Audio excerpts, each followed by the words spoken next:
Olá pessoal, esse é mais um episódio do Eu Lírica, um podcast para falar das mais aleatórias elucubrações que passam aqui dentro desta minha cabecinha. E no episódio de hoje a gente vai falar sobre o direito de ser feia.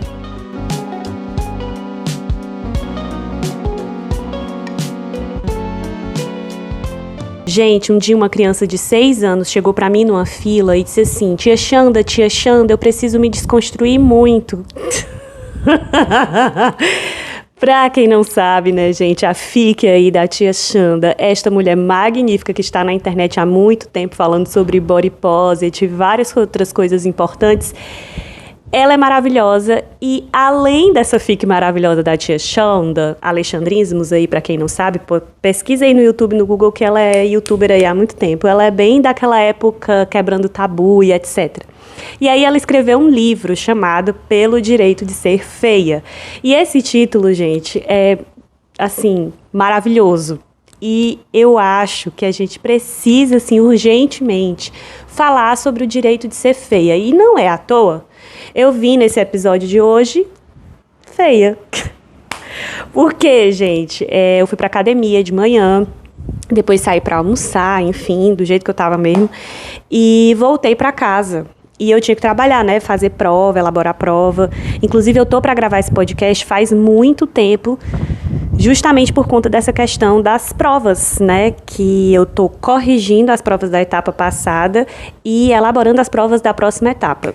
E aí, gente, uma das coisas, fora essa questão de trabalho e etc., que me fez demorar a gravar esse podcast, era a coisa de eu parar a minha vida, ter que tomar um banho, me arrumar, me maquiar para sentar no sofá da minha sala e gravar um episódio de podcast.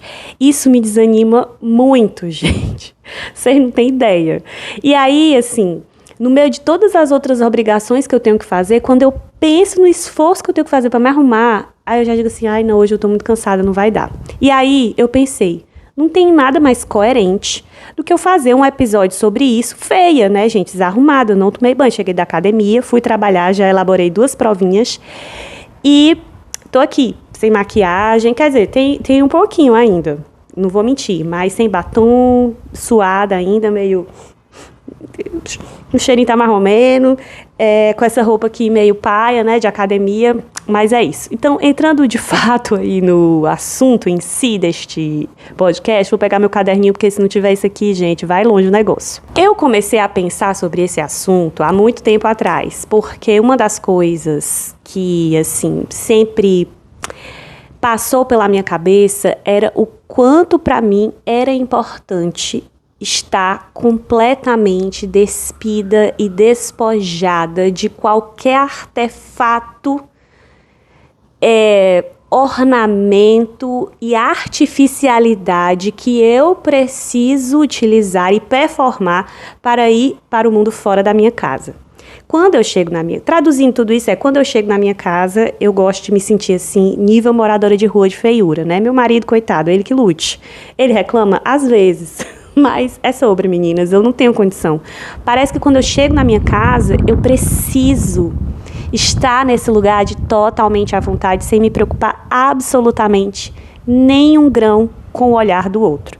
E aí, hoje em dia a gente está vivendo um momento, né, gente, em que essa perspectiva do padrão de beleza, que é uma coisa assim que sempre rolou, né? Toda sociedade, toda cultura vão ter ali os seus parâmetros do que é bonito, do que é feio e tal. Mas os parâmetros atuais, nesse contexto capitalista, neoliberal, pós-moderno e sei lá o quê, o negócio está indo, assim, emburacando para um lugar muito esquisito, né? Esses dias, a minha amiga Márcia, beijo Márcia se estiver me assistindo aí, me mandou acho que era um vídeo, uma foto da Boca Rosa, a blogueira, né? Que foi pro Big Brother, enfim, vocês conhecem, pelo amor de Deus, se não conhece Boca Rosa, vai estudar, vai ler um livro. Foi pro BBB, inclusive, falando em livros. E aí, a minha amiga me mandou essa foto da Boca Rosa e, gente, eu juro por Deus, eu não tô brincando. Eu passei, uns 5 segundos dizendo, quem é essa pessoa? Porque eu acho que ela só me mandou, assim, a foto, né?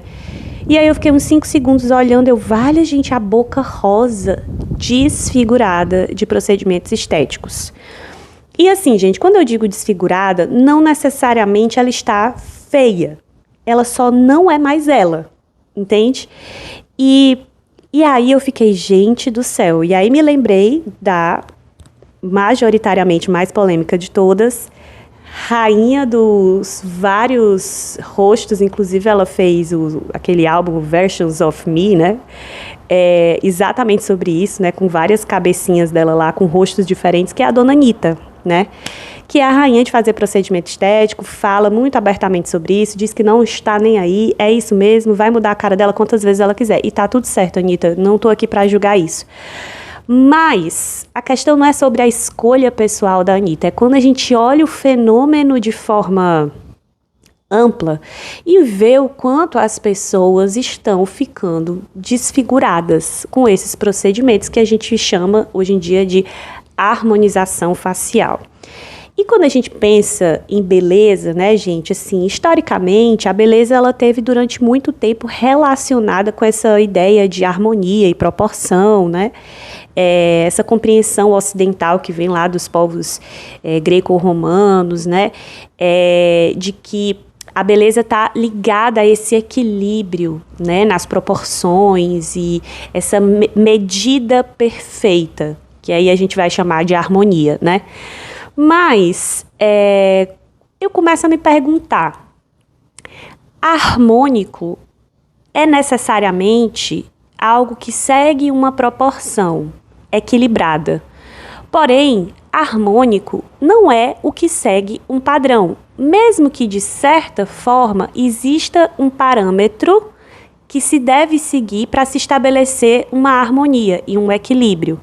Mas esse parâmetro, ele é caso a caso, ele é situação a situação, pessoa a pessoa, e não é isso que está acontecendo com as harmonizações faciais atualmente.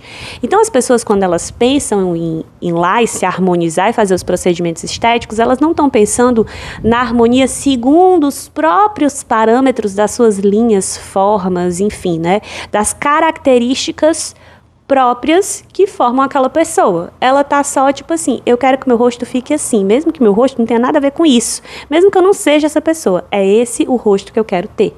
E aí fica todo mundo assim, meio que padronizado, com as mesmas caras e totalmente desfigurado, viram outras pessoas e perde um elemento fundamental, pelo menos no meu ponto de vista, para a beleza, que é a identidade. Tem uma coisa na beleza que eu acho que, assim, tem até aquele livro do Platão, O Banquete, né, que ele vai fazer um elogio ao amor, uma ode ao amor, como se fosse uma espécie de vários discursos ali para pensar sobre o que é o amor, e vários desses discursos, inclusive o discurso de Sócrates nesse livro, relaciona o amor à beleza. E aí quando o Sócrates vai falar sobre o amor, ele fala sobre o mito de Eros. Eros, o deus grego lá do amor, da paixão, que depois foi reconfigurado, né, como Cupido lá, né, aquele anjinho gorduchinho com as asinhas, que flecha o coração das pessoas e as pessoas se apaixonam, né? Eros, então, é o deus do amor, no sentido do amor erótico, do amor desejo, e Platão, nesse livro, vai falar, né, o amor, ele sempre começa por um desejo inicial de uma beleza física aparente. É isso que levanta a chama inicial do Eros, né? Então, de certa forma, para eu desejar alguém, né? Para algo me despertar o desejo naquela pessoa, e aqui vamos para além só da beleza física, mas a beleza num amplo sentido, ela precisa não ser algo igual a tudo. Ela tem que se destacar do todo, ela tem que se diferenciar. Então, no fundo, o desejo e esse fascínio que a beleza nos chama, né? Talvez esse eros que a beleza desperta, ele está num lugar totalmente diferente do padrão, mas ele está nesse lugar da identidade, da identificação, daquilo que diferencia. Além disso, eu acho que apreciar a beleza física de alguém ou qualquer outro tipo de beleza, também está ligado a um processo de você reconhecer algo de humano no outro, sabe assim? Porque às vezes tem coisas que são bonitas, mas elas são tão plásticas, né? Elas são tão ocas, sabe assim? Elas são tão padronizadas que aí elas descambam para um lugar de um excesso de perfeição que se desumaniza, que vai ficando então desinteressante, que vai ficando tudo meio igual, parecido uma coisa como a beleza da boneca Barbie. É indiscutível, né, que aquela boneca traz uma série de padrões de beleza, de parâmetros, né, do que significa ser bela, uma mulher bonita, enfim, mas ao mesmo tempo é aquele velho ditado que a nossa avó sempre dizia, beleza não põe mesa, né, gente? Então parece que falta algo a mais que desperte o meu interesse e que de fato eu perceba a beleza naquele outro de uma forma mais ampla, de uma forma não só mais ampla, mas de uma forma também mais profunda e que, portanto, desperte o meu desejo, o meu interesse e, para mim, está totalmente ligado à identidade, né? E outro dia desses eu vi um post, né, colocando uma série de fotos de artistas, atrizes, assim, de antigamente, sei lá, da década de 80, 90, enfim, né? E aí alguém botou saudade dos rostos, não sei, reais, né? E de fato, gente, você vai ver as fotos das atrizes todas belérrimas, né, gente? Assim, longe, totalmente longe de estarem fora de um padrão. Totalmente ainda num padrão de beleza, inclusive atual. Mas tem algo de humano nelas, entende? A textura da pele, às vezes um detalhe de uma sobrancelha ali que não tá tão bem feita, que tem um pelinho ou outro, uma maquiagem que às vezes também não tá lá essas coisas, mas também não tira ali o brilho, o glamour ou a interessância daquela mulher, entendeu? Ou inclusive esses rostos que têm toques disformes, toques que talvez não sejam tão harmônicos dentro talvez de um princípio matemático, mas eles funcionam ali no rosto daquela pessoa. Às vezes um nariz maior ou um nariz pequenininho demais, olhos muito grandes ou olhos muito pequenos, bochechas pronunciadas ou uma sobrancelha mais grossa, ou uma sobrancelha bem fina. Então, essas características que antigamente a gente ainda conseguia ver nessas mulheres que já eram uma espécie de prateleira do que significa ser bonita, né? E que de uma certa forma já era de certa maneira inatingível, o teu corpo, o físico, as roupas, enfim, né? A beleza daquelas mulheres naquela época já era uma coisa difícil de atingir, mas olha o ponto que a gente chegou, né?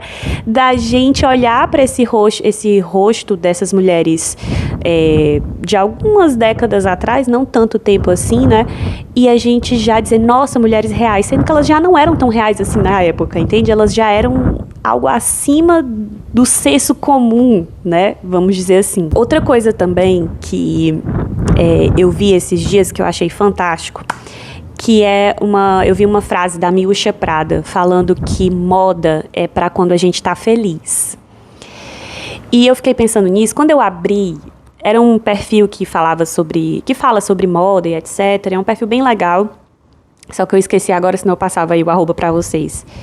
E aí, que eu gosto de seguir assim, e aí às vezes eles colocam esses conteúdos de frases de, enfim, estilistas, designers e tal, sobre moda, sobre cultura e coisas interessantes. E aí, assim que eu vi a frase, eu disse assim, menina, eu vou olhar os comentários pra ver o que tem, porque assim, nesses perfis de moda, né, sempre vai seguir essa galera da moda de forma geral, né, a moda é uma indústria assim muito ampla, com várias áreas de atuação, mas pra quem não sabe, né, gente, eu trabalho com consultoria de imagem e estilo, e assim, gente, o mundo das consultoras, no meio do mundo da moda, é um dos mundos assim que eu acho mais triste, gente, porque é uma galera com a cabeça desse tamanho, criticidade passa longe, e a maioria delas trabalham com esses parâmetros padronizados do que significa beleza e etc. E a própria concepção de moda delas, às vezes, é muito ligada a uma visão elitista e etc. É só você abrir aí o TikTok e o Reels do seu Instagram e você vai ver uma consultora. Isso é elegante. Isso não é elegante. Odeio esse tipo de coisa. Mas, enfim, voltando ao que eu estava dizendo. Então, eu fui abrir os comentários do post, já pensei assim, vai ter alguma consultora dizendo, não é bem assim, porque a mulher tem que estar arrumada em todas as ocasiões. E dito e feito. Tinha uma broca lá falando isso, né? E eu digo broca, gente, porque não me leve a mal. Eu sei que cada pessoa, em momentos de tristeza, de vulnerabilidade, de cansaço, vai agir de formas diferentes. E eu sei, e inclusive já passei por isso, que às vezes sim é interessante, num momento desse que você tá meio down, meio pra baixo, você às vezes dá uma arrumada, passar um batom, fazer uma coisa diferente pra ver se aquela coisa que tá por fora, a casca, resgata algo que lá dentro não tá funcionando muito bem. Mas eu vou ser sincera com vocês, na maioria das vezes que eu não tô bem, que eu tô triste, a última coisa que eu penso é na minha aparência, entendeu, gente? E a própria Miúcha, essa frase, ela tava fazendo referência não a um dia que eu tô meio tristinha e tô down, ela tá falando sobre, inclusive, momentos de tragédias, momentos de catástrofes, que envolvem não só vivências individuais, mas vivências coletivas, políticas e etc, né? E eu entendo o que a Miúcha está falando, ela não está desvalorizando o poder da moda, inclusive, porque a Broca que foi lá falar disse assim, não, porque até em momentos de guerra, a farda dos militares, meu amor, pelo amor de Deus, está faltando capacidade de interpretação de texto para as pessoas hoje em dia, gente, é impressionível. Aí, sim, óbvio, a moda tá em tudo, o designer tá em tudo, essa preocupação com a forma, com a beleza. Sim, entendemos que isso é importante. E é óbvio que a Miúcha Prada, com o legado que ela tem na moda, ela não tá desvalorizando isso. Ela só tá falando uma coisa que, inclusive, faz muito parte ali do conceito da marca, né? Essa ideia de que a mulher, para ser bonita, ela não precisa de tanta firula. E que a gente repensar essa ideia de ornamento e beleza, e pensar na beleza talvez como algo mais interno, ou inclusive algo mais intelectual, porque é muito isso que a Miúcha acredita e trabalha na marca, né, da Prada. E como é que essa mulher que se preocupa mais com o seu intelecto, como é que essa mulher que se preocupa mais com algo que vem de dentro dela, expressa fora dela essa beleza, né? Porque também esse fora, esse externo, essa performance, ela também é importante, ela também é valorosa. Mas ela não é a única possibilidade para o universo feminino. E tem muitos momentos que ela não é tão importante assim, né? E aí é isso que é o problema, né? Às vezes a gente tem que botar as coisas no seu próprio lugar, nem supervalorizar, nem desvalorizar, né? E eu me comuniquei muito com essa frase, justamente por conta disso que eu tinha falado no início aqui do podcast, que é, gente, a gente precisa ter o direito de não precisar estar toda hora performando algo por esse olhar do outro. E principalmente porque a beleza feminina na moda está muito ligado a essas firulas e o ornamento, é brinco, é maquiagem, é bolinha aqui, é não sei o que eu grudo, é um negocinho que eu pinto aqui, é um babado, é uma florzinha, não sei o que. É muita coisa, gente. É muita coisinha, é muito detalhezinho para se dar conta. E tem horas que você só quer botar um blusão, um tênisão, uma chinela e sair para a vida, sem se preocupar com essa parafernália. Essa parafernália, ela é muito divertida em vários momentos, mas às vezes ela é muito cansativa também em vários momentos. E é por isso que a gente tem o direito de ser feia. Eu não aguento mais ser bonita, aquela, né? Inclusive, falando esse negócio de eu não aguento mais ser bonita, uma coisa que eu não tive durante toda a minha adolescência foi o famoso pretty privilege, ou seja, o privilégio de ser bonita. E isso, gente, formou meu caráter, tá? Eu acho que ter sido uma adolescente feia foi muito ruim pra mim. Mexeu muito com a minha autoestima, ainda hoje mexe, mas teve algumas coisas interessantes que eu tive que elaborar, né? Aquela coisa, quem é feio vai ter que encontrar outras formas de ser interessante para o outro, de despertar o desejo no olhar do outro. Quando eu falo de desejo aqui, inclusive a questão do eros, não é nem a coisa sexual necessariamente, mas é o desejo num sentido amplo mesmo, assim, de se interessar pelo outro, de querer estar perto do outro, de querer ter contato com aquele outro, né? E na adolescência a gente quer muito isso, né? A gente se preocupa muito com isso, então eu tive que dar meus pulos, né? De ser inteligente, engraçadinha, kkk, kikiki, e era isso que eu fiz e elaborei na minha personalidade para conseguir me destacar de uma forma que eu não conseguia me destacar naquela época, que era através da beleza, de ser bonita, né? E assim, gente, essa coisa do privilégio de ser bonita, né? Beleza abre muitas portas. Sem dúvida alguma. Eu tive depois o meu glow up, eu acho que o meu glow up foi ali a partir dos meus 24, 25 anos. Nos meus 20 e pouquinhos eu já tinha começado a melhorar, mas assim, eu posso dizer que eu comecei a me achar bonita a partir mais ou menos dessa idade aí. E de fato, né, quanto mais você performa essa beleza, essas características que são atrativas para média ali de pessoas, mais as portas se abrem, mais as pessoas se interessam por você, mais as pessoas olham e percebem que você está ali, ou, enfim, né?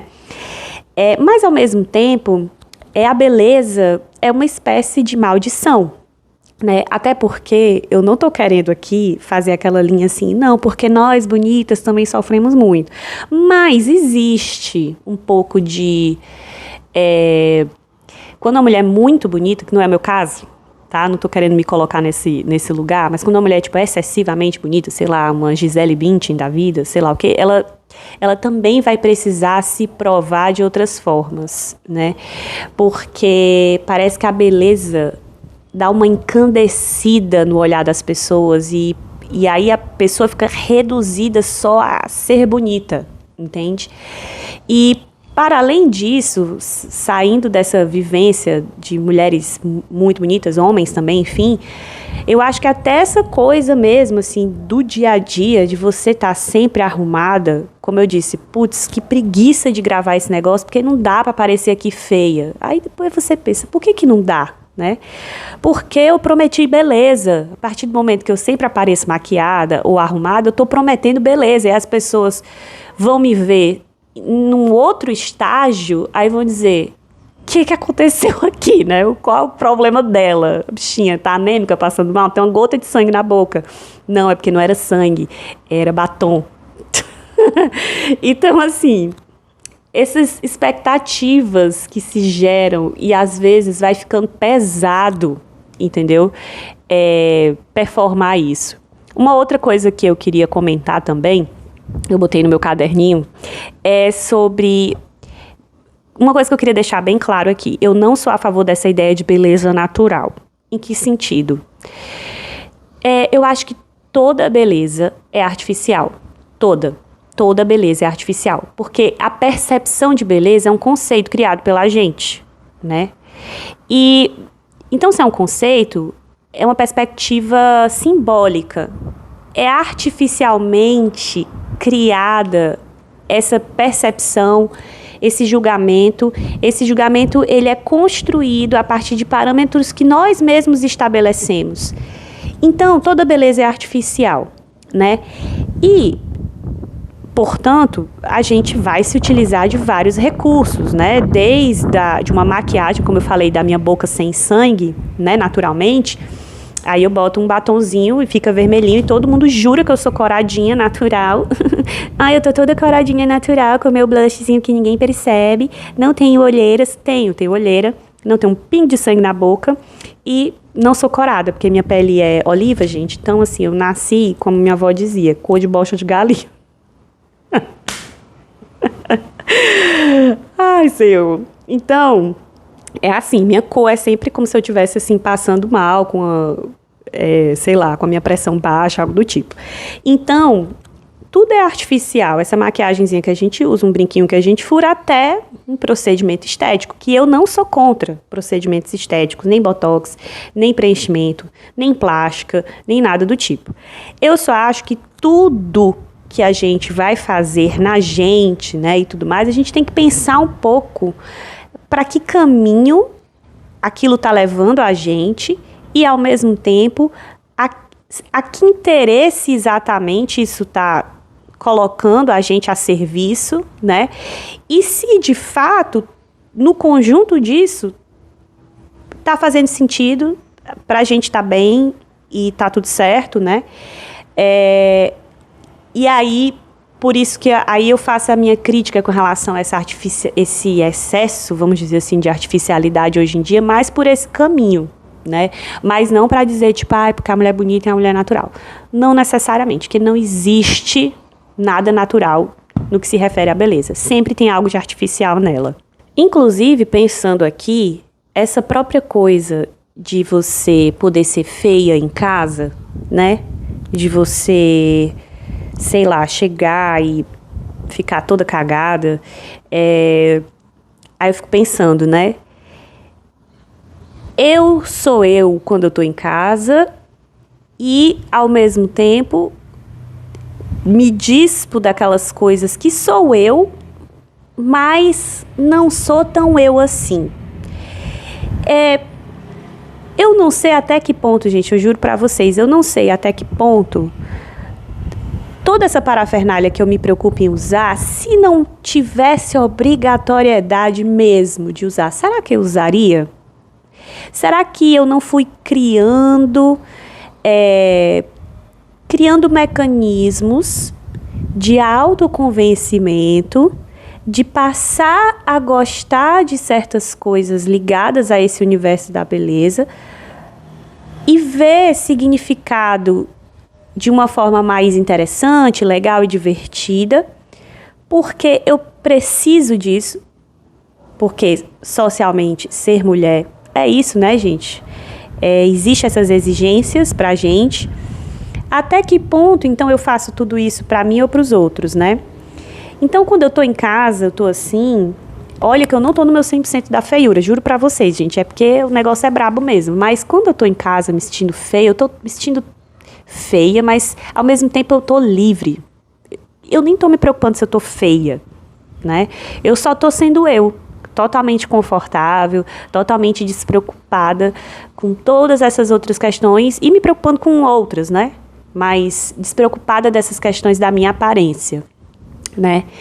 E é como se, quando eu fosse pra rua e eu me maquiasse e arrumasse meu cabelo e passasse um perfume e botasse uma roupa XYZ ali de uma determinada maneira para transmitir uma determinada imagem, aquilo obviamente tem a ver comigo, tem a ver com quem eu sou, né? Porque por mais que eu usar uma calça jeans seja algo de certo modo desconfortável, que jamais na minha casa eu vou ficar usando uma calça jeans, né?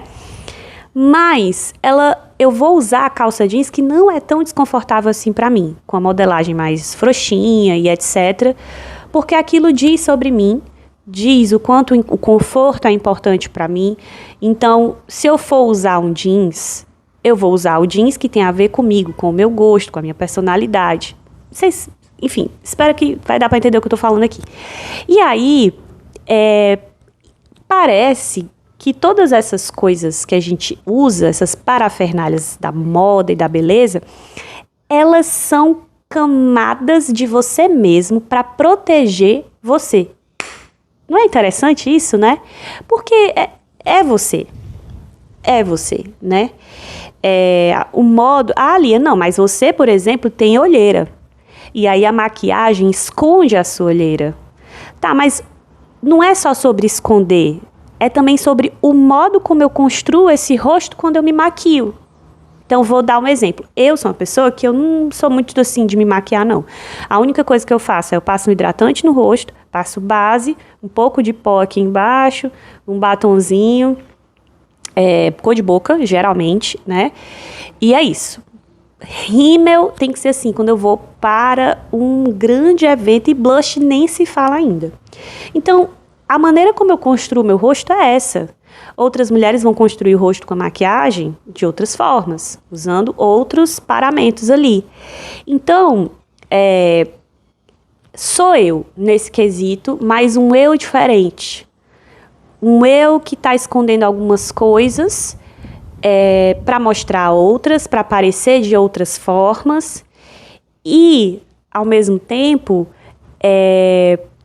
criar como se fosse um distanciamento seguro do que de fato está aqui ao natural. Não sei se dá para entender o que eu estou falando, porque eu estou raciocinando isso aqui agora. Mas é interessante, é como se fossem camadas simbólicas, camadas de sentido que você vai colocando ali, né? Mas aí é que eu me pergunto, será que se não houvesse a exigência disso, será que surgiria em mim esse interesse de toda essa construção? Entende? Porque existe uma exigência, né? E aí, tanto aqui ligada à questão do machismo e patriarcado, claro que existe, mas ligado até a outras questões até que não necessariamente envolvem isso, assim, até, sei lá, dress code de trabalho, né? Então você vai precisar estar ali de uma determinada forma, homens e mulheres, porque, enfim, né? É preciso ter um certo decoro naquele ambiente, um determinado de comportamento, nível de comportamento que é exigido e tal. E aí, lógico, que na vivência feminina, essa questão mais ampla, ela é atravessada por ela vivência específica de se viver no patriarcado, né? Em que o cara com um jeans, qualquer camiseta e um tênis, tá tudo certo. Para a mulher, isso não vai ser suficiente. Ela pode até ir assim, mas muitas vezes vai ser julgada, muitas vezes vai ser comparada, muitas vezes vai ser, enfim, isso daí que todo mundo já sabe, né? E aí, gente, pra gente encerrar, porque já tá ficando escuro, não sei nem se a luz tá boa o suficiente aqui, mas eu acho muito lindo mulheres que não têm medo de ser feia. E quando eu digo isso, é o seguinte, gente, lógico que toda mulher, no fundo, tem medo de ser feia, tá? Por causa de tudo isso que eu já falei anteriormente. Mas é num lugar mais assim, de tipo, eu não tenho aquela preocupação constante de estar toda hora performando uma determinada, sabe assim? E de se jogar mesmo, né? Se jogar nesse lugar do ridículo, do pitoresco, do estranho, sabe assim? Que não vai por esse caminho do que se espera da boneca de porcelana, que é o que é esperado no comportamento feminino, e que a questão da beleza tá, enfim, muito ligada, né? Mas eu acho muito massa isso, assim, né? Tanto é que sempre quando eu apareço nos meus stories e etc, no Instagram, eu chego detonada. Eu tenho até um colega de trabalho que ele diz assim, mulher, quando tu chega assim no trabalho, tu é mais bonita do que na internet. Como é que pode isso? Porque geralmente é o contrário. Quando a gente vê as pessoas na internet, as pessoas são mais bonitas. Quando você vê a pessoa na vida real, a pessoa é mais feia. Porque usa um filtro, disfarça aqui e acolá. Eu digo, mas é porque na internet eu tô em casa.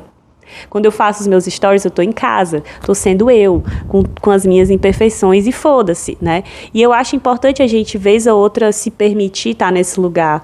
Porque é mais interessante ser assim, tanto enquanto indivíduo, você ser mais livre, né? Menos pesado, viver assim. Mas é interessante ser assim até para o outro. Acho que chama mais atenção, ou chama a atenção daquela pessoa que você quer chamar, daquelas pessoas, né, que se relacionam, se identificam com você, né? Porque tem isso, né, gente? A coisa da beleza plástica que leva você para um lugar de objeto, de boneca, de boneco de cera, sei lá o quê, distancia você da sua humanidade, faz com que as pessoas talvez não se relacionem, não se identifiquem tanto com você. Então, talvez se permitir essas imperfeições é importante também para a gente se humanizar. É isso, gente. Foi muita coisa. Eu sei, eu falo muito rápido. Da próxima vez eu vou tentar não falar tão rápido assim. Mas é meu jeitinho. Então, ficamos por aqui com mais um episódio do Eu Lírica. Voltamos no próximo mês, se Deus quiser.